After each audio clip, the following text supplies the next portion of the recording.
Welcome to Backroom Talk. We're going to have a bit of a conversation around self-measurement or self-tracking. If you're tracking that, I think that's a great thing for an amount of time. I don't think you need to track it if you're, habitually, in bed at 9 o'clock. Numbers do lie sometimes too, right? And we know that with a lot of tracking and measurement, it's not always that accurate. Down to 7. Now we're just talking about you're just shooting out water. Mm-hmm. Yeah, you're shooting out water.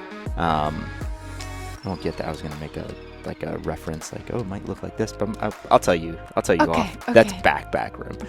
To listen to more Backroom Talk, be sure to subscribe. Learn to design personalized programs with the OPEX system of coaching by heading to opexfit.com.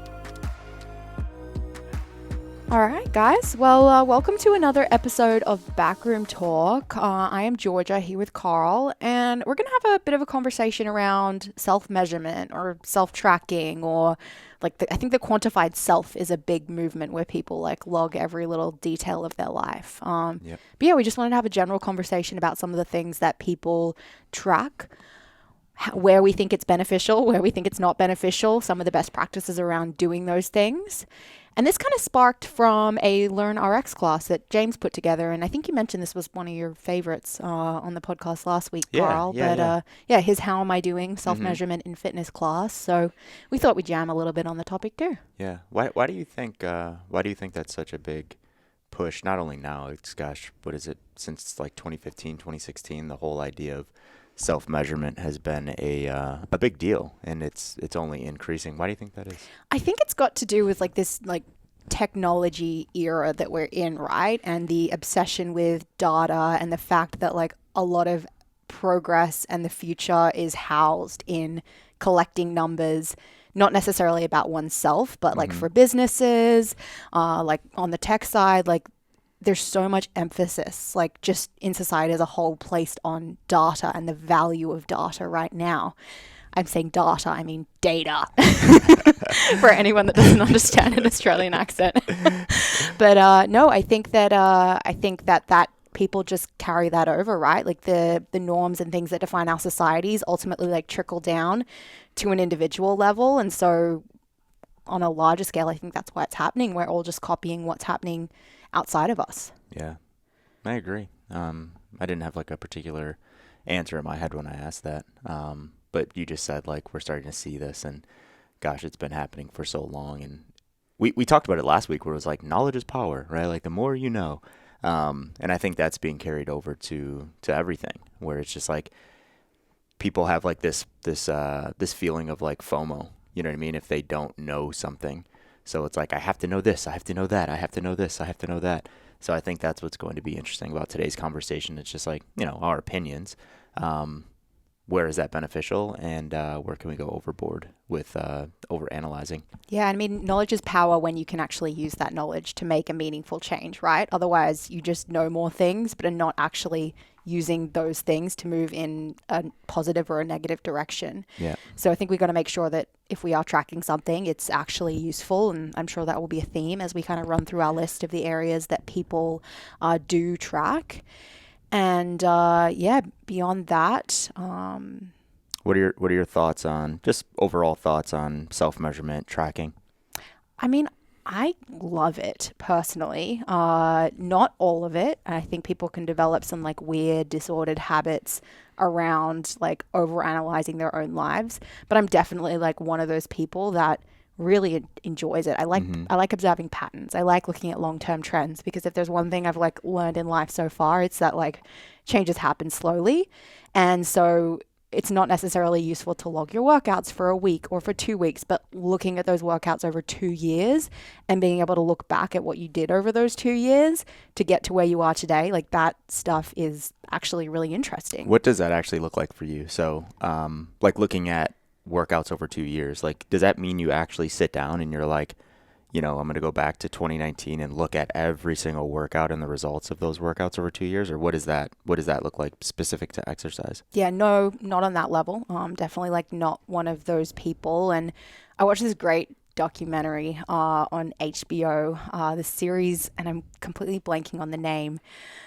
But this guy, anyway, essentially, I'll remember it before the end and I'll mention it. This guy keeps line by line details of like everything he does throughout the day. And he's done this for like years. Yeah. I'm not doing that with my workouts, right? But the data I am looking at is like for big KPIs or key performance indicators and like FMEs that we use in CCP fitness monitoring exercises, looking at where I am today versus then, and then looking at like long-term plans. So I'm obviously not going to get into like the minutia of reading through every day's design, but what I can look at, because I have long-term plans built out, is like, okay, how much time throughout the year did I spend on accumulation? How much time did I spend on, you know, map 6 work?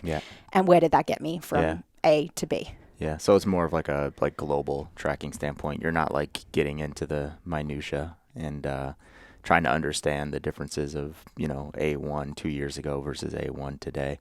You're just like big trends, KPIs, things like that. Very much so. What about for you? The first thing that comes to mind, it's like the whole idea of like, you know, you can't move what you don't measure. But then that just brings the thought, you know, should you measure what you will not move or you don't intend on moving? So with like self-tracking and all of that and digging into the weeds, that's what I think about. I think about that latter statement of like, is it worth tracking it if I have no intentions on moving it? Sometimes, yeah. I think it's beneficial for some people to just like track trends, even if they don't actually utilize that information. But if we're getting into the minutia and all of that information, and we're looking at, you know, Monday through Sunday, you know, what's my trending hours of sleep? If I'm looking at Monday through Sunday, you know, where's my HRV going on a day-by-day basis? And I'm just like analyzing that, and I don't intend on doing anything with that information. To me, it's a waste of time. Yeah. Yeah. So I do think there is value sometimes in tracking things that you don't intend on moving. But overall, I think people track things with the intentions on moving it, but they never get to that step. So that's kind of my overall thought, right? I'm kind of somewhere in the middle, which is not very beneficial to some people. Some people want you to be all the way in or all the way out. I'm kind of you, Carl. Yeah, I'm kind of in the middle there. And I think there's positives and negatives. Positives, it can give objective measures to one that's looking to refine things, right? So, and we'll talk about all these things in a minute, but for someone that's like, okay, like your situation where you're like, I like to look at, you know, my global trends and what I'm doing, and I want to refine that stuff. It's like if I'm spending a bunch of time in map 6 and that means that I'm doing really good things here aerobically, it's like maybe I need to spend more time in map 6 and work through those progressions and stuff like that. So it can give someone those objective measures to be able to move those things. It could also give insights into if one is moving into the right direction. Someone that has a particular goal and they're tracking something that is connected to that goal, and they're just like, I need something objective. I need something that I can like look, feel, and get my hands onto. If they're able to track those things long term and measure and pivot and go here or go there, so it just allows for alteration. I think it's positive for that person as well. And then we can get into the negatives, but what are your positives on tracking and the whole idea of tracking? Yeah, I think that like as humans, we're pretty emotional, and it's been proven that we tend to remember like peak events. So when things were at the very best or the very worst, and we also remember like how things ended. So like the most recent experience that we had. And sometimes we have a hard time remembering things in the middle and what they were actually like over the like bigger picture.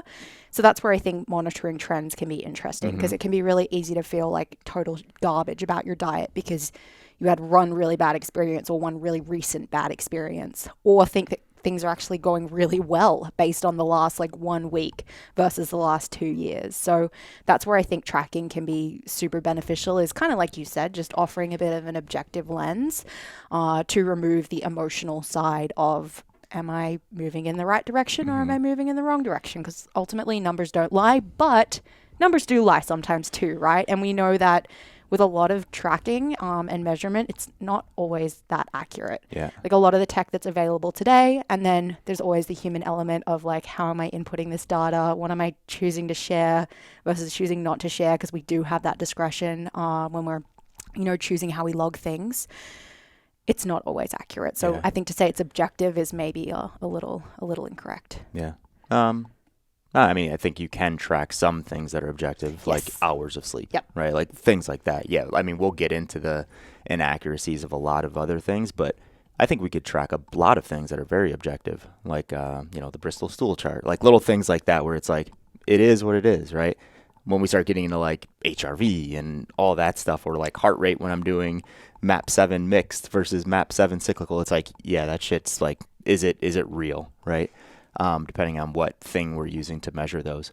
I also think I think the negatives outweigh the positives. Yeah. Obviously, each one of these things that we're going to walk through, I'm probably going to like vary and go back and forth on them, but overall, I think the negatives outweigh the positives. And the thing that comes to mind when I think about the negatives is, imagine someone, let's take a very specific example. Someone that's just measuring their weight, right? And that's all they're doing. They're just measuring their weight. On one hand, you can have a person that is very knowledgeable. They understand trends. They understand, I ate this yesterday, so I know I'm going to hold on to some inflammation or something like that today, and I'm not going to freak out when my scale says that I gained 2.5 pounds. You have that person, but on the other side, you have, and this is, I would argue, probably the majority. You have the person that is not even thinking about all those other things. It's like, oh, I did this, so it's going to equal this. They just see the number, and they're just like, that's the only truth that they see. So you have someone that is not happy with their weight, and you're like, weigh yourself every day. For the person that understands those things, that could be a very powerful tool, because they start to wrap their brain around like, oh, there are these like ebb and flows, and one thing that I do affects this and all of that. I can kind of like take an average of 7 days, and I'm not going to freak out when I see a higher number.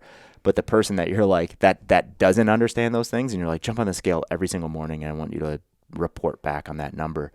That person with no context is going to be afraid almost every morning before they get on the scale, because if they see a 2-pound increase and they think that they're doing the right things, and lifestyle and nutrition and all this stuff that their coach prescribed to them, they're going to get down when they see that 2.5-pound increase. Even if it was Thanksgiving yesterday and they just crushed a bunch of alcohol and food and sodium, that person, it's probably not good to tell that person, hey, I want you to measure this thing every single day with no context. And that's one example of weight. But I think people get that way about everything. Like, there's some people that get that way about everything that we're going to walk through. So without a level of context, I think it's really dangerous for people to overmeasure, because it takes away their own thoughts and their own feelings and what's actually going on inside of their heads. So that's like the first thing in terms of like the negatives that I see with self-tracking, is it just takes away the opportunity to self-govern. Yeah. It takes away the opportunity to wake up, feel like, man, I might be like 6 out of 10 on the energy scale. But it's like, let me look at my watch, and it's like I'm tracking HRV, and it's like, oh my gosh, my watch just told me I'm a 2 out of 10 on the energy scale, right? So what does that mean? What do I do with that information? Should I shut it down? I think it takes away that opportunity to self-govern oneself.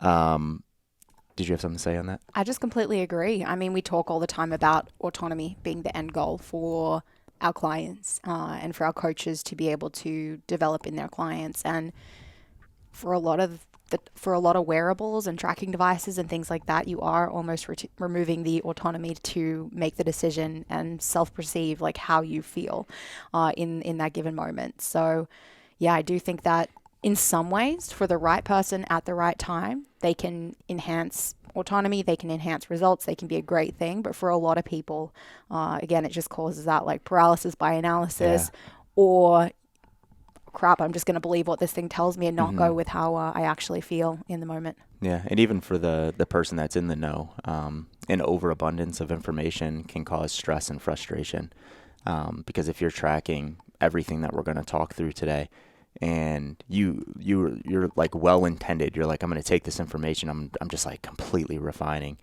and they get to that point of like they're just like, gosh, I'm tracking 15 data points. I don't know what to do with any of them. And then they're just overwhelmed and they're really frustrated and they take this thing off, they throw it away. They're like, I'll never fucking touch that thing again, right? So I think it can cause that with even the person that is in the know. And then I think overcomplicating, leading to data that can't be comprehended, where it's just like, and what I mean by that, and the difference between like over tracking versus just like over complicating is like, let's say that we read this new article, right? And, this thing was peer reviewed and it was saying that, like let's say it was associated with HRV, like AM HRV associated with increases in aerobic performance, and we're trying to connect that to what kind of zone we're staying in, right, when we're training. So, for example, I know that didn't make a lot of sense. For example, what I'm trying to get to is, let's say that, you come in at a, this thing has a measure of HRV, and let's say you're 60, right? Your HRV score is 60. And that paper that you read said, if you're in this zone in HRV, you should train in this zone aerobically if you're doing aerobic training. So we're like, okay, HRV is 60. That means that, I'm meant to hit something. I'm just going to throw out some like random RPE numbers for aerobic work. That means that I intended to train at like an 8 out of 10 RPE, but because it's 60, this paper said that I should probably train at a 6 out of 10 RPE. Okay, let me put my band on. Let me do this. Let me get out there. And then that person starts going and they have their thing on the screen and they're like, oh shit, this thing's pushing me into zone 3. I need to stay in like zone 2.5.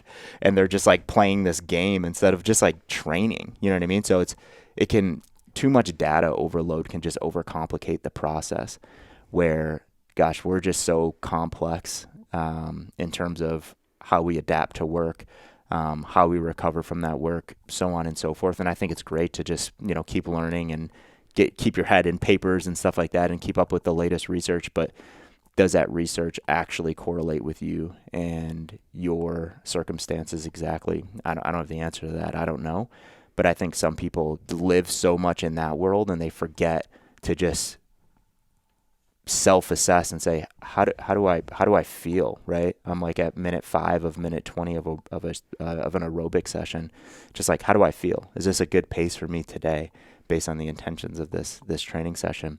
And I think if more people just ask that question while they train instead of looking at screens and Apple Watches and HRVs and all that stuff, I think that we'd be a lot better off, and that person would probably reach their goals faster. Yeah. Well, last thing to add to that is there's so many variables that could be affecting for the example of what zone someone should train at. Like, is it HRV that makes that decision, or are there other factors that could also be influencing what zone you then go ahead and train at? So, like you said, information overload, and who's to say that this one marker is the one that we should follow? What if other things have been adjusted? Yeah, I don't even think it's what if. I think it is, right? It definitely is. And the markers that you need to look at, or that are going to influence 90% of your training session and your ability to adapt to that training session, that marker is going to be different for me, So it's like, and I'm not throwing my hands up and saying like, fuck it, don't worry about science, don't worry about anything, just go and like self-regulate. All I'm saying is that you can't fall so much into that camp where you're just like, I'm unbelievably dogmatic and I have to stay over here. I think with everything, the answer is kind of a mixture of the 2 or of the 3 of the 5 variables that you can consider. Absolutely. Well, let's talk about some of the most common areas that people track in fitness, and then our thoughts around whether it's useful, whether it's not, and maybe some best practices around it too. So I think sleep is a good starting point, because sleep sexy again. People are into sleep right now. Yeah. What do you think about tracking sleep? What do you like? I mean, there's a lot of things you can track with sleep. This is true. Yeah. So, I think tracking sleep for an amount of time, and just to be clear, when I say tracking sleep, I mean you're tracking the amount of time you're in bed. You're tracking Actually, that's all I'm going to talk about. Yeah. Because now we get into inaccuracies and all that when we're trying to actually track, how much REM sleep am I getting? What was my lag time before? It's like, let's not even get into that. If you're simply tracking how much time you're in bed, or, and you're like minusing 15 minutes because you're like, yeah, it took me about 15 minutes to fall asleep last night. If you're tracking that, I think that's a great thing for an amount of time. I don't think you need to track it if you're, habitually, in bed at 9 o'clock and you're habitually waking up at 5 o'clock. It's like, what are you tracking now, right? It's like you just built that as a habit. Why do you have to track that? But for someone that needs to refine and work on that stuff, and they're just like, they have a conversation with you and you're like, hey, maybe think about, maybe going to sleep 30 minutes earlier, an hour earlier, because you're complaining about low energy levels upon awakening. And it's like, that's the thing you're prescribing to them. For them, absolutely. Just write down or, put in their little Coach RX app where it's like, yeah, I went to sleep at this time. I woke up at this time. I slept this many hours, and do that for an amount of time. Track that for 30 days. And it's like, wow, I'm sleeping 1 hour more than I used to, and my energy is better. It's like, okay, cool. Keep doing that, but stop tracking it, So, yeah, I think tracking sleep is great, but I don't think we need to do it every single night. Completely agree. I mean, I think of one client in particular, and I'm sure I've brought him up before, but he's a notorious, used to be a 4 hours of sleep per night kind of guy. And over the last 3 or so years of working together, we still track sleep. He still tracks his sleep.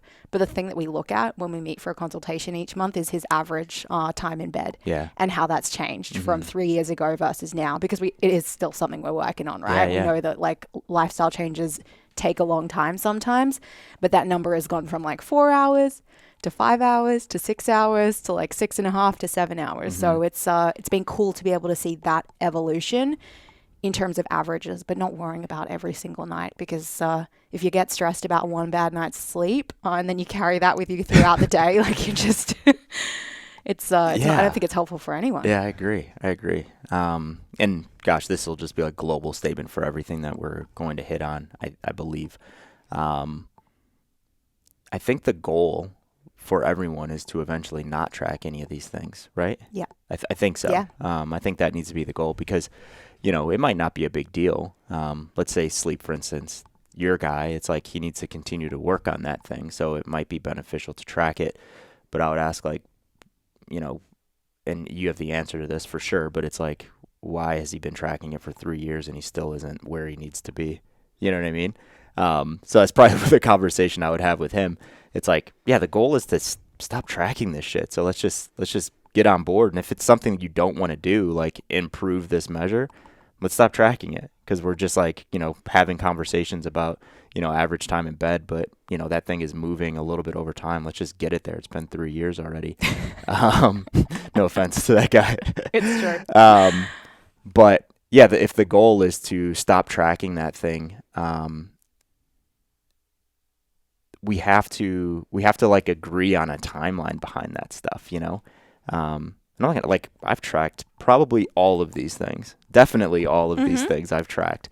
Except cycles. You haven't tracked your menstrual cycle, right? Don't judge me. You don't know me. I won't go there. Yeah, I've probably tracked all these things, but for an amount of time. And I did make the mistake of tracking these things aimlessly for no reason, and then realizing gosh, I'm wasting 5 minutes every single day, looking at this stuff, and I'm not doing anything with it. Let me get that 5 minutes back in my life, right? And I know some people that 5 minutes of tracking that thing and looking at it, that brings them great joy, because they're just that type of person that loves to see the lines and all of that. So I get that, but I think the goal has to be to stop tracking all of this stuff eventually, and just be able to feel it. So yeah, sleep, cool. I like it. Cool. Recovery. Recovery. What are we referring to here? I feel like this one's got to be tied to specific devices. You've got the recovery score from the Whoop Band and the Aura Ring. Both of those provide a recovery score, right? What's it called on the Aura versus Whoop? Yeah, they both do. What is it called on Aura? It is. Is it just readiness? Is it just readiness? Readiness or recovery? I don't have an Aura Ring. I believe it's readiness. Okay. Yeah, I had one for a while. I think it is just readiness. So Whoop is recovery. Aura is readiness. Apple Watch does something. I don't think it does. Really? I don't think so. I don't think there's a recovery. It does HRV, but I don't think that I think it does now. does it? Yeah, I I gotta think- play around in my metrics Yeah, some more then. I think do you wear it to sleep? No. Then it wouldn't The- be beneficial. This is true. Yeah, yeah. Who wants to wear it an does. Apple Watch to sleep? Yeah, though? that's fucking stupid. No, I'm Yeah. just kidding. You're not stupid. That's stupid. It's a pain in the butt. Yeah, like, yeah. It's just until Yeah, that especially thing's 'cause implanted I under s- my skin. I'm not. I like to sleep with my wrists on my face. You know what I mean? Like, Yep. I don't want this on my face. No. Or if it like flips over and the light like hits me in the Oof. eye, it's gonna ruin my recovery, bro. Yeah. So yeah, you would have to look at the specific device, right? Yeah. Unless we're talking about like just tracking HRV on a night by night basis. Gosh, I still stand in the same place on this one because we've talked about like wearables and stuff Yep. before. I still stand in the same place where I actually don't think a readiness or recovery score is beneficial because it's not accurate. Yep. That's it, right? Yep. Like if we had something that was accurate, I think my tune would be a little bit different for people that need to perform at the very highest levels to win. But for the normal person, especially, I wouldn't even like it. Let's say one of these bands was like 99.9% accurate. I don't think a typical person I don't think they need to really look at that on a day-to-day basis.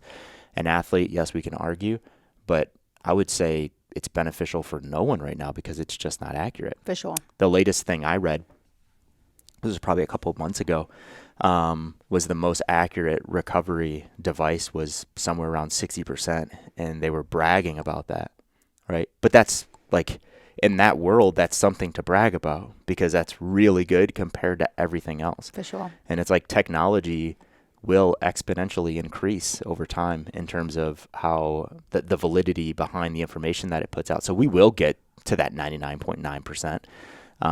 But even if we were there, I would still stand kind of where I'm at now. But I would say, yeah, it could be beneficial for athletes. And then let's not even get into like where it won't be beneficial for them, where it's like it messes with their head and they're not able to build resilience and all of that. But right now, I would say no go for anyone because it's just not accurate. Yeah. The only place I've seen it be helpful is in helping people have observations around like habits and things that happen like on a weekly basis, right? I can think of one client who wears a Whoop strap. He's super into it. Like he loves that stuff. It's all good. Let him enjoy it. I'm all for letting people do what they want to do in that aspect. If we have a conversation around it though, like there's going to be a reason for it. Yeah. But he would notice that one day of the week, his readiness score or his recovery score would drop significantly. And it was a good opportunity for him to look at what he was doing the day before in nutrition, in work. And that one day of the week was like particularly stressful and he'd have to go into the office and he wouldn't always pack his food. So it was a good opportunity for him personally to have that reflection and say, hey, I'm like not doing a job on this one day. Yeah. And I'm seeing it every single week, like same day of the week, following up. Did he feel that though? Yeah, he felt it too. Yeah. Yeah. Okay. But some people need that, like they need to see it. Yeah. You know, a lot of people are really, really good at like choking down those intuitions. And again, as coaches, we have to help people develop the ability to see it for themselves and feel it for themselves. But sometimes it takes a while for that like self-reflection to develop. In the short term, I think it's a good solution for some people. Yeah. I just don't think it brings people closer to intuition. Yeah. You know, like if the goal was, okay, we're going to wear it for an amount of time. And I think this could be done, but it would have to be like, it'd have to be very intentional. But if the goal was like, we're going to wear this thing for an amount of time because we want to bring awareness and then we're going to take it away and hold on to that awareness. Yeah. I think that's a different conversation, but I don't think most people are doing that. I think I don't even want to use the term, they're using it as a crutch, but essentially it is, right? It's like they're counting on that thing to tell them how they feel instead of using that thing as a tool to open their eyes or validate how they thought they felt and then take that thing away. And you don't actually need that thing to tell you when you feel good and when you feel bad. So I think if the goal is to increase intuition or auto and self-regulation, I think the technology, let's call it technology. I'm not even going to call it Whoop because there's a bunch of different companies that do it. But I think the technology pieces move us further away from that. But I have, like you're saying, I have seen it used in a way that is beneficial. like Janice, like my wife, Yeah. right? Like she wears an Oura ring only to sleep, and she uses it to track her temperature around her cycle, right? So she's like using that because she like her energy was a little bit weird, and she was feeling way worse than usual when she got to, you know, days one -2 to 2. She felt a lot less energy and all of that. And then when she associated it with temperature spikes and decreases in her Oura ring, when she starts to see that, like she prepares for it. She's like, okay, cool, getting here, blah, blah, blah. But like, she's not like using it and saying like readiness is low. I got to shut it down. I got to stay in bed all day. So I don't know. I think if we can use those things to connect, if we can just work with that artificial intelligence, instead of rely on it, Yeah. I think that's a good thing. Right? Agreed. It's just like, you know, your car driving itself, right? If you have your car drive itself and you're watching Harry Potter on an iPad and not looking at the road, that's probably not you working with artificial intelligence. You're probably going to kill someone. And I say that because that's happened in 2016. Someone was driving a Tesla watching Harry Potter and killed themselves and a couple other people. Jeez. So, yeah, don't love it. Yeah. But I think it could be beneficial. Yeah. Okay. Well, let's. Give me something good. Let me like. What about nutrition? Yeah. Okay. Nutrition, because I do think that tracking has a good place in nutrition for a period of time for the right person. There's always going to be that caveat. Yeah. No, for sure. Yeah, I think I feel differently about this one actually. I think it's really beneficial to track nutrition for that right person, like you said. I think it's beneficial to bring awareness to the volume of food that one is eating, whether they're under eating or overeating. Because it's honestly very tough to intuitively hit 2,500 calories like clockwork every day. Not saying like that's a magic number or someone needs to hit the exact same calories every day.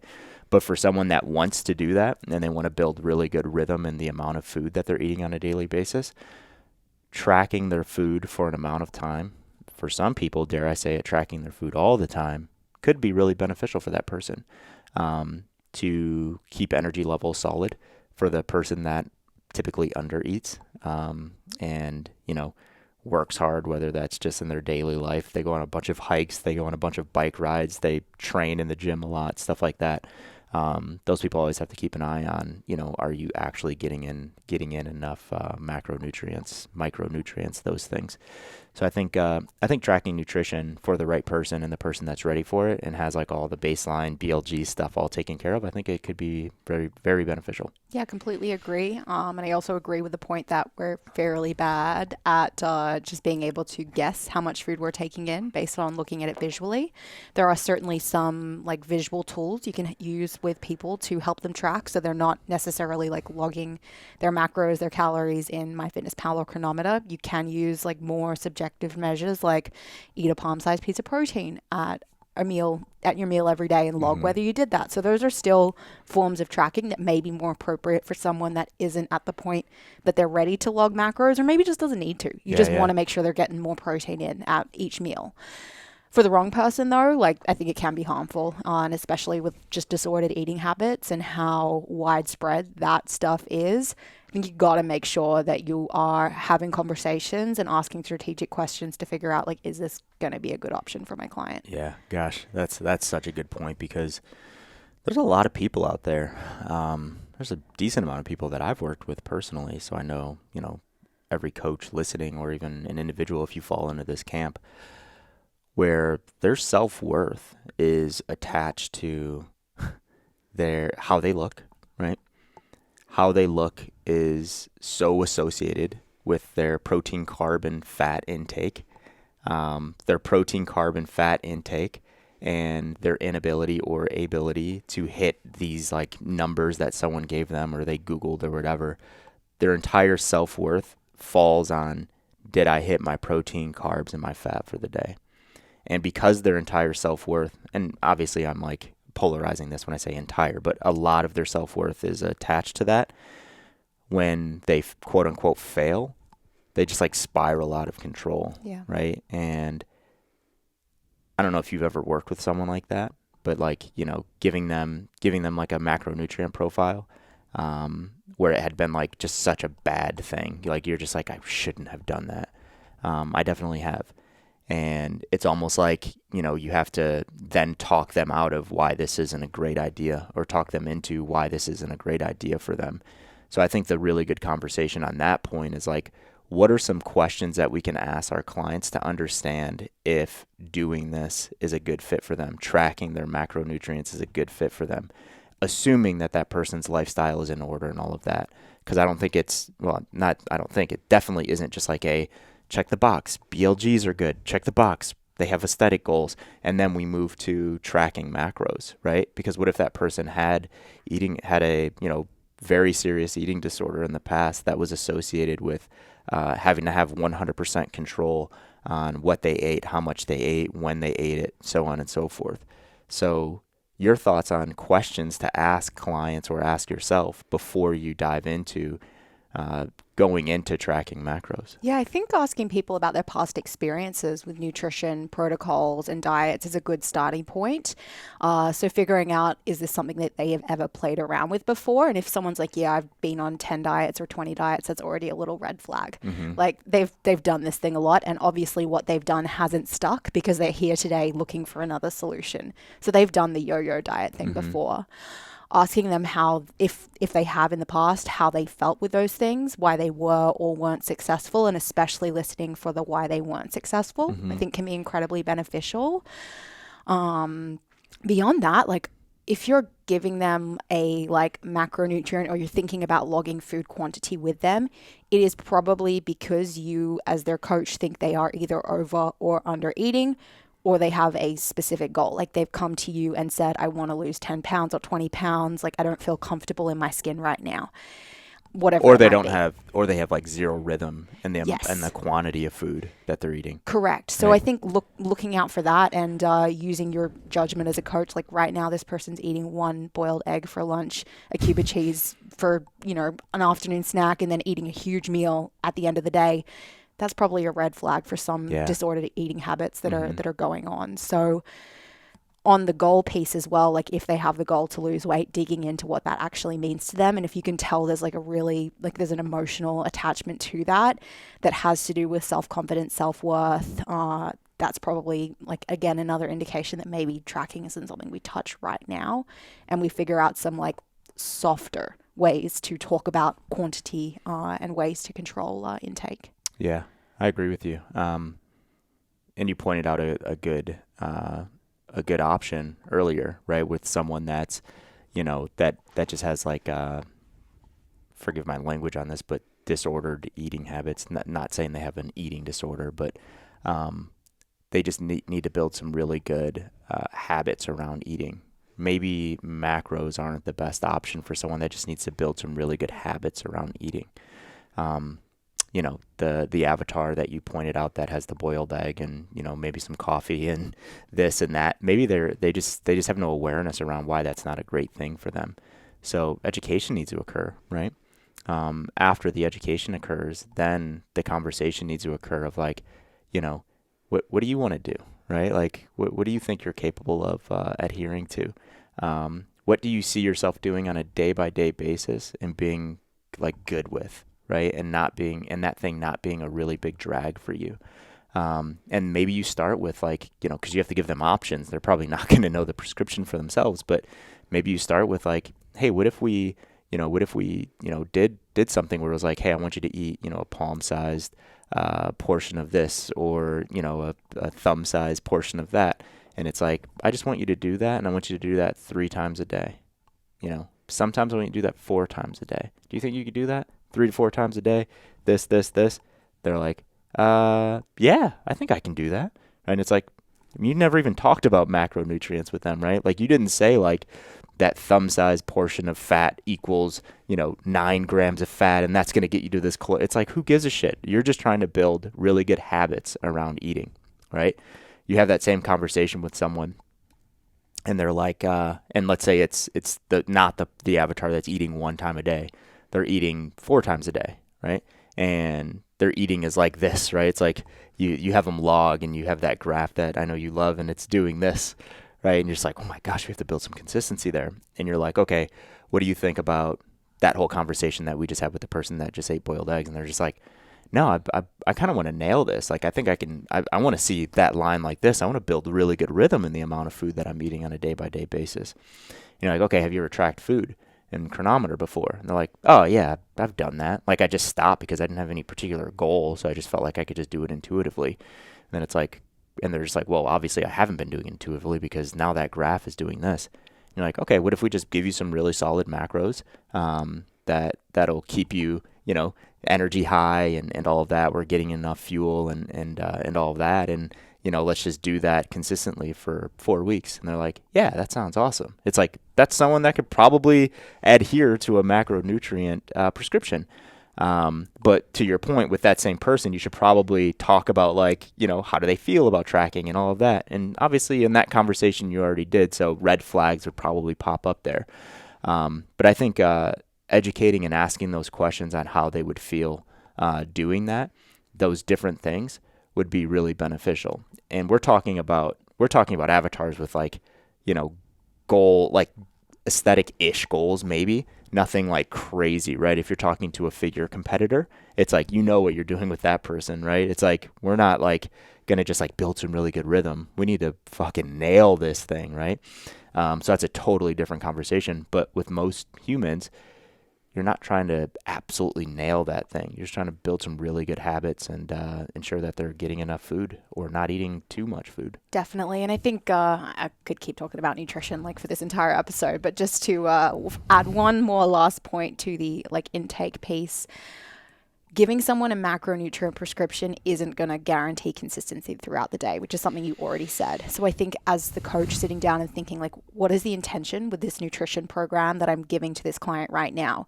Is it that they are that second avatar and we need to make sure they're eating a consistent-ish amount on a daily basis because days of the week it's going like crazy?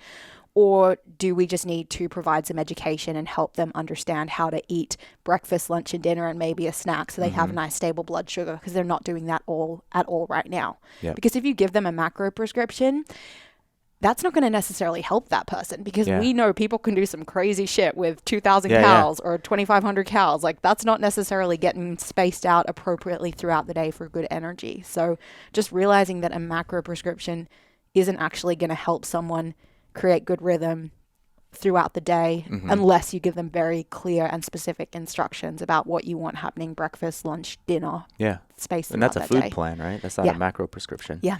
So yeah, good point. If you're trying to build really good habits inside of a day with a client, don't just throw macros at them and say, have at it, right? Maybe talk about, some the things we were talking about with portioning or just write out a food plan for that person and give it to them and be like, hey, try this for a week and come back and let me know how you feel. Yeah. Well, I know I said one last piece of nutrition, but I think micronutrients are important to acknowledge on using an app like Chronometer can give good insight into where there may be glaring holes. Because especially let's say you have a client that had a recent physical or they went and got a blood test and their iron is low. You can take a look at what they're taking in on a daily basis and it may or may not be the solution to their low iron. We're not doctors. We can't fix someone's low iron per se, but it might be a good idea to increase intake of red meat or other iron sources to try and address that as an example. I think we could fix people's deficiency in iron. I think we can too. I don't know if we can legally say we can. We can in Arizona. Yeah, this is true. Yeah. I don't want it. Me personally, I wouldn't want to fucking doctor MD trying to fix my iron. I'd rather a fitness coach do that for me personally. It's true. Obviously, I'm very biased, but I truly do believe that. Yeah. Anything you want to add to nutrition? No. Good point on micros. Just understand what the goal is. Yeah. Daily values are fucking atrocious sometimes, right? And micros, so I wouldn't go down that rabbit hole. But yeah, if something is over or way under, it's like, let's take a look at micros and manipulate that stuff. Yeah. Digestion. So looking at poop. That's certainly something we can track. And I think it's one of my favorite things to do. It's a good one, right? Yeah. Your own poop or client's poop? Do you ask for pictures? Both.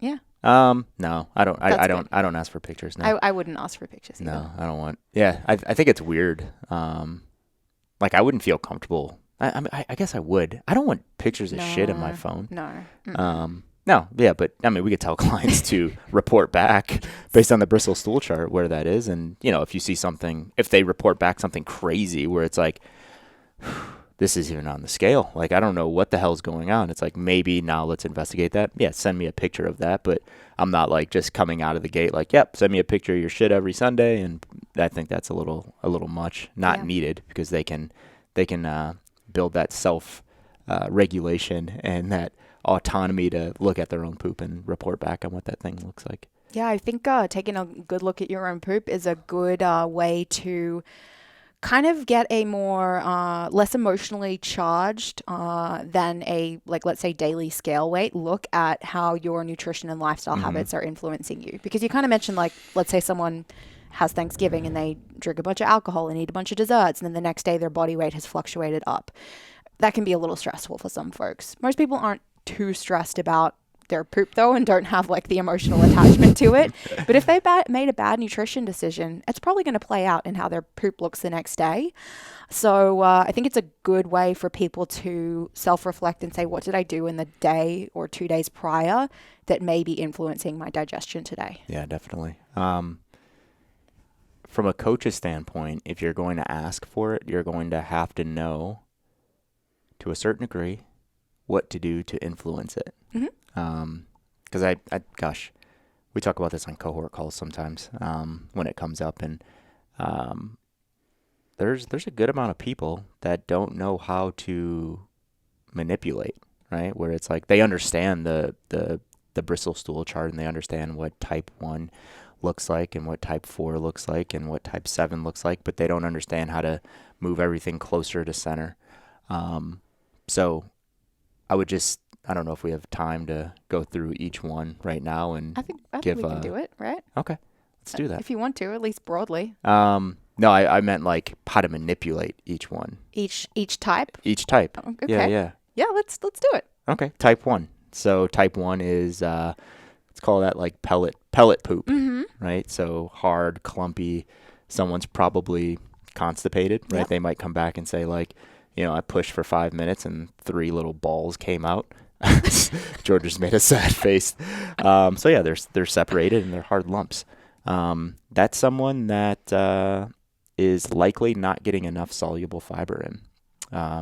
So fiber, insoluble fiber versus soluble fiber. A good way to think about that is, put some fibrous foods in a cup of water and let those things sit for a day. Come back to those foods. The ones that expand are soluble fiber. The ones that are just still sitting there are insoluble fiber. Broccoli. That's exactly what I was thinking of. Broccoli is not soluble Yes. fiber. I learned that the hard way about 15 years ago. You don't want to just eat a bunch of broccoli to try and fix constipation. No, you're like, oh, there's a bunch of fiber in there. So yeah, just think about soluble fiber as something that gets into the gut and into the digestive system. It expands out, and it, I'm going to use this for lack of a better term, but it lubricates everything. Yeah. So you have a more smooth and 4 type-ish poop. Yep. So yeah, someone comes in and they're very clumpy. Think about getting some more soluble fiber in. And usually those are the people that are eating salads for, every meal. They're the person that stays away from starches. They're the person that's scared of a little bit of carbohydrate. The person that like scoffs at a bean. Everyone on the paleo diet 8 years ago? Yeah. Yes. Bunch of type 1s. So type 2, type 3, type 4, we're essentially moving to a more smooth, right? Smooth poop. We're talking about 4 here. Yep. 4, we're moving to a more smooth poop. It starts to take the shape of what you would think an intestine would look like. So it's natural. There's no resistance for that thing coming out. It's not watery. It's not clumpy. There's usually no jagged edges or anything like that. It's one of those poops you take and you're like, how did that come out of me? Perfect. That's it. You know what I mean? Yeah. You're like, gosh, I didn't feel that coming out. So you should feel that with type 4s. So I really appreciated that description. yeah, I mean, gosh, sometimes Surprised at yourself. yeah, I still wipe my 5-year-old's butt. Don't trust him yet. He might leave some stuff behind. And he has a lot of type 4s, and those type 4s are like bigger than his entire torso. And I'm like, did that hurt, bud? And he's like, nope, didn't feel anything. I'm like, awesome, high five. That's a good type 4. So yeah, that's how we want to feel. We want to feel like nothing came out of us. We're going to play back this clip at his 21st birthday party. You could play it back like this weekend, and he'd be super embarrassed. Yeah. No, he'd be embarrassed. Aww. He'd be like, stop it. Stop it. Should we talk about other end of the spectrum just very other briefly? End. So yeah, really quick, 2, 3. So 3, we start to get more normal, but it still has some clumps and all that. So we're trying to get to that ideal 4. As we go further down, all the way down to 7, now we're just talking about like you're just shooting out water. You're shooting out water. I won't get that. I was gonna make a reference like, oh, it might look like this, but I'll tell you Okay, off. That's back room. Yeah, you guys aren't invited. Yeah. So this would just be, I mean, this could just be severe diarrhea. We see a decent amount of people that have type 6, type 7, type poops all the time, and it's just normal. They're just like, oh yeah, that's fine. Like, that's just how my poops are. And they don't see any issues with that, right? Because where would you be taught, that you need to look at your poop and assess that, and it might mean something. So when we get to type 7s, there could be so many things going on. There could be an illness, right? There could be a cancer. Yep. There could be, a parasite. This could be you're having a negative reaction to something that you're eating like all the time, and you're just not realizing it or associating it with it. Usually that's dairy. This could be someone that's consuming, once we get to like type 5, type 6, not quite type 7, but someone that's over consuming soluble fiber. Yep. That's not going to make you like squirt water out of your butt. But if you're having really runny stools, that could be that. It could be something that's, fairly immediate, right? Where it's like, you're drinking too much calm, right? Like magnesium citrate or something like a diuretic or something like that. That's just making you, digest way too quickly. So yeah, that's type 1, type 4, type 7. Volume and timing of coffee as well is a big one for people. Yeah. That goes like back and forth. It does. Yeah. The coffee, having anything to do with that. I've personally never seen any, variance in my poops to do with coffee, me personally. And the things that I read, especially lately, back that it actually doesn't have a lot of correlation.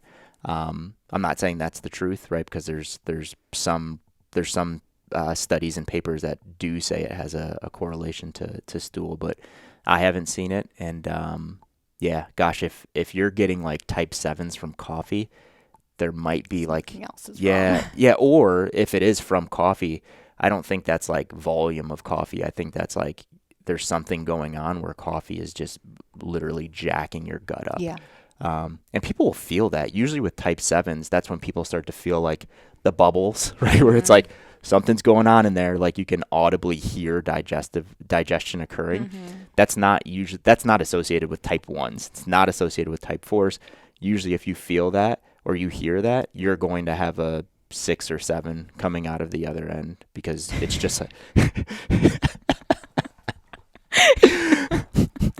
I feel like we should do a whole episode on. I think shit. we could. We could do that. I know this was a good little tangent, though. A good little exploration of poop. But in all seriousness, though, on 7s, if you have those and you can't figure out why, and you're like taking food out, you're putting it back in, nothing. You're not having a bunch of like a diuretic or anything like that. You got to go get that stuff checked out like ASAP, because those loose stools, especially if you start to see discoloration, brown, very concerning, like a really, really dark red. Bright red, less concerning, because usually that's like something that's happening on the surface. But yeah, if you start to see that stuff in your poop, go to a doctor like right now, not to freak you out, but go to a doctor right now, because that stuff is you don't want to mess with that stuff, and timing is very, very important. those illnesses and specifically cancers, they move and regenerate very, very quickly. So don't ignore digestion on a serious note. Yeah. Well, I feel like we went through a roller coaster of emotions around food just then. Yeah, and I made it serious. Sorry, but I wanted to point that out it's because important. Yeah, it really is. Yeah. Let's move on from digestion. Okay. Because we obviously have agreed it's an incredibly important thing to look at and to track. Let's go movement. Okay. So inside of movement, there is exercise. We might have to do 2 parts of this. This is a long episode. We're not going to get through everything. Yeah. But let's focus on movement for the next bit, and then we can maybe wrap it up after that. Awesome. Exercise. So are we talking about like RPE, stuff like that specifically? Or are we talking about... I was thinking more about like time exercising or days of the week exercising, because we have another bullet that's more like quantitative measures inside of exercise. Okay. But I think here we just look at like more overall, like how often are you deliberately exercising? Yeah. Gosh, if we're tracking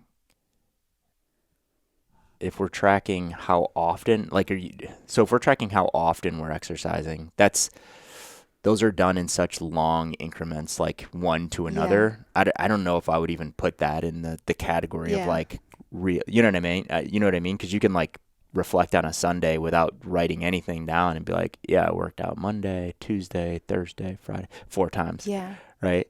Or, with our people, they could just pull up Coach RX and be like, yep, I did this many sessions this week.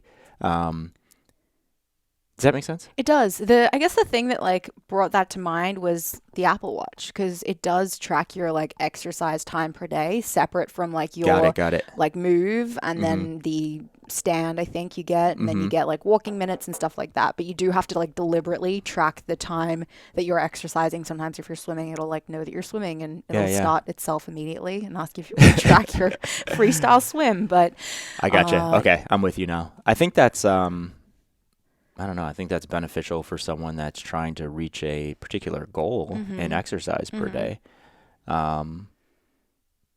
Not all exercise is created equal. So I'm not a proponent of like, you need to do this many minutes of, resistance training per day, right? Because it's like, who the hell knows what's in that resistance training? Or you need to do this many minutes of, MAP 10 every single day. So yeah, I think it's beneficial. If someone has a particular goal, I think it's really beneficial if you're tracking stuff that's like intra-session, right? If you're like tracking like this one piece because I'm doing a 10-minute piece and I'm using my Apple Watch to track that, and I'm using it to like track splits and all of that. I think that's really interesting, especially for, what we talk about and stuff like that. But just overall, like looking at, I worked out for 40 minutes, 30 minutes, 50 minutes, 60 minutes. Like, I think that's beneficial if someone has a goal. But if they don't have a particular goal, I don't really understand why someone would want to do that. Yeah, agreed. I don't like the Apple Watch move circles very much. I wear one. I like look at them at the end of the day to like see whether they're filled in or not. But I'm someone that likes to tick the box, and I'm someone that likes to like complete things if there's the option to. And it bugs the hell out of me that like if on a Sunday I don't like deliberately go and do like a workout in the gym, and I go for a walk and I don't like track my walk, or if I roll on the mat for 2 hours and I'm like, that was fucking exercise, but I'm not wearing my watch on the mat, it won't like log my exercise time. So mostly just on a personal note, but I know a lot of people wear Apple Watches. They're just like not very good for actually tracking active time or exercise time. Yeah. Don't track what you don't intend to move. It's a good time to return to that. Yeah, I think so, right? Because if you're going to do it anyway, right? Like you're going to do it anyway. Yep. I know you are, right? Like you're going to roll X amount of hours per week. You're going to exercise in the gym X amount of hours per week. No matter what your Apple Watch tells you, it's not going to influence what you're doing. Yep. Right? So if someone falls into that camp, it's like, yeah, who gives a shit?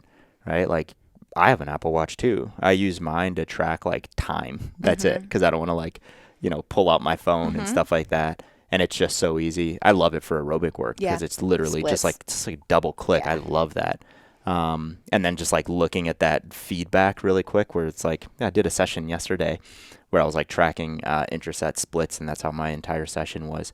So I use this thing for each piece of aerobic work I did, and it's just so satisfying. It's like 148, 147, 149, 140. You know what I mean? So I like it for sustainable. Yeah, I was like, oh gosh, I'm so good. No, no, I like it for stuff like that. But yeah, if you're just like because I never look at like the movement stuff for like the circles or anything like that. I haven't turned it. I need to turn it off. And I never like track anything really. Like if it pops up, like if I go on a walk and it like recognizes I'm walking, because the new one does that now. I don't know if the old one does it. I think it does. Yeah. Okay. Yeah, it'll say like, do you want to? And I'll just like hit yes, like mindlessly, and then I'll stop and forget it's on, and then it'll like do the like shower. feedback thing, and it's like I'm not walking anymore, so I turn it off. But I never look back at it, because I never look back at it. I don't track it, but I can see a lot of instances where we would want people to do that. Yeah. For instance, hey, I want you to go out and do 30 minutes of MAP 10.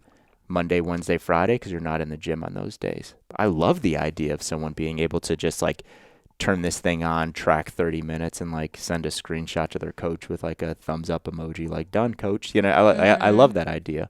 But if they're stressing out because of this thing, I think that's just different. Yeah, and the like stress that I communicated to you a few minutes ago is a great example of some of the downsides of tracking, right? Where it's almost a game and you're like trying to win the game versus actually get useful insight from it. But I say that as someone who I think is like better educated than most people about this stuff, is fairly aware of the pros and cons, yet still falls into those like little traps, those little mind traps sometimes. So you think about the person that isn't educated. Yeah, for sure. And how caught up they can get in that.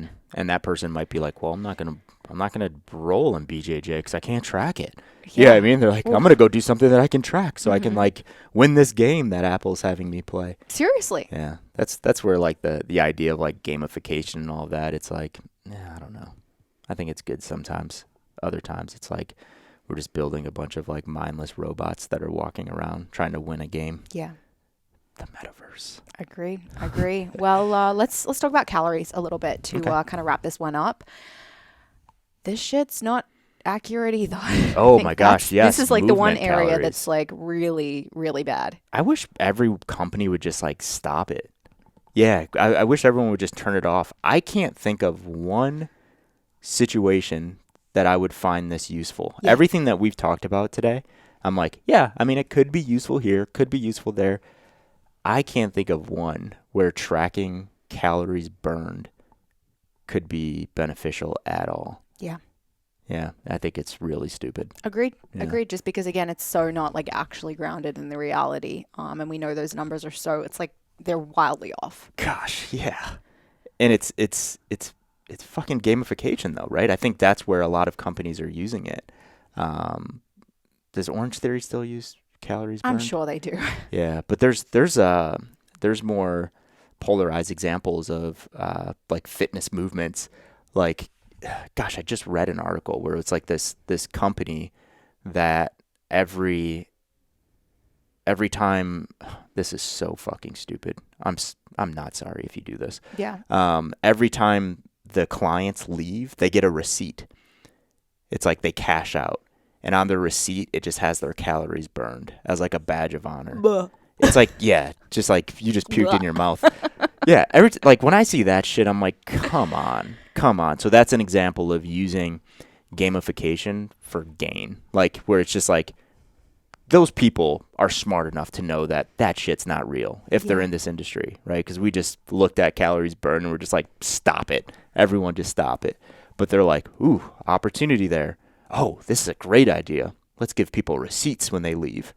It's like, that's what they just paid the man, right? It's like, that shit is so stupid. It makes me so mad because it makes people think that the benefit of exercise is burning calories and that's it. And we know this. If you're a fitness coach and you've been doing this shit for a while, or you're someone who just has experimented on yourself, exercise has some effect on how much energy you burn, but not a whole lot of effect. Yeah. Encouraging active time outside of the gym, and then more specifically looking at lifestyle and looking at nutrition and making sure someone isn't overeating and getting the right types of food. That is the shit that actually makes a difference if someone wants to lose weight. And if someone's trying to burn calories, they probably want to lose weight. It makes me so mad because it's a lie. It's a freaking lie. And I bet this company, whatever tracker they're using or whatever measure that they're using something that biases something on the higher end, so their cash outs look a lot better as well. It's like exercise and fitness. It's burning calories is a byproduct of it because you're moving your body, right? Like we can sit here and I can like move my leg, like have like the jitter with my leg for 60 minutes and burn a shit ton of calories. It's like we're not ending this podcast and talking about how many calories we just burned because we're like moving our legs under the table. It's so weird. Everything that we do burns calories. Why do we only talk about it when we exercise? When humans have sex, they burn a lot of calories. Yeah, that's way more fun than working out. And people are like, oh, yeah, buddy, like we just burned a shit ton of calories. Or, you know what I mean? It's like, it's so weird. It's only associated with exercise, right? Movement, going on a hike. We're burning a lot of calories when we do that stuff. Yep. When we sit down and we eat, we're burning a lot of calories when we do that stuff, right? So, it's a byproduct of everything that we do. When we lay on the couch and watch Netflix, we're still burning calories. So. Well, don't tell that to some people. Some people are like, well, I'm going to fucking sit down on my couch and watch Netflix. But let's be honest. No, it is happening. Your BMR is going to be far more significant in terms of actual output. Your basal metabolic rate, like what your body burns at rest, is going to be, unless you're running a fucking marathon every day, it's going to be higher than what you're burning at exercise. Yeah, for sure. So, going back to calories, just stop it. Everyone stop it. Don't do it. Stop tracking calories. Don't do it. Yeah. And it what's the reason that, again, people track calories? It's probably something to do with a weight loss goal. What's a better way? What would be a better thing to look at if there is a weight loss goal? Like, what would you track? Outside of calories burned? Yeah. I think something like active time. I think something like, how many steps did I take today? What was... I think if we're looking at something like something outside of exercise, because we just said, like, let's look at other things, right? It's like, how much food did I consume? Mm-hmm. How did I consume that food? Mm-hmm. What was the digestive process behind consuming that food? What is the digestion time from me putting something in my mouth to it coming out of my ass, right? Little things like that can be a really good indicator of how efficient or not we are with, burning calories. So, I mean, there's a lot of different things I would look at. I definitely wouldn't look at how many calories am I burning through exercise, or the exercise that I did. What is the, next 48 hours of calorie burning look like based on what I just did? Yeah.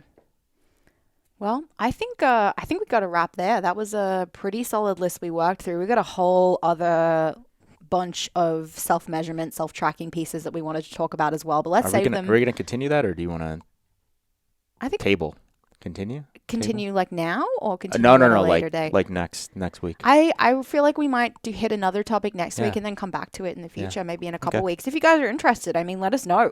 You guys can decide whether or not we continue to talk about self-measurement. So if you're listening to the podcast, leave us a comment, leave us a review. Let us know if you want a part 2 on self-measurement. I don't know if anyone made it this far.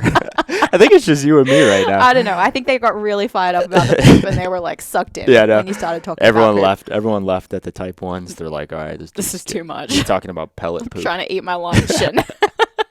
Well, guys, as always, please make sure you like, subscribe if you're on YouTube, leave us a review if you're on Apple Podcasts or whatever podcast app you're on. It makes a huge difference for us. And then just a quick reminder, LearnRx is live. We now have LearnRx available for everyone. So if you're interested in getting in your daily dose of fitness education with LearnRx, head to learnrx.app. Maybe I'll do a poop class. I think you should. Yeah, I think you should. That'd be a good one. Let us know if you want that too, guys. All right. Have a good one. Thanks, guys.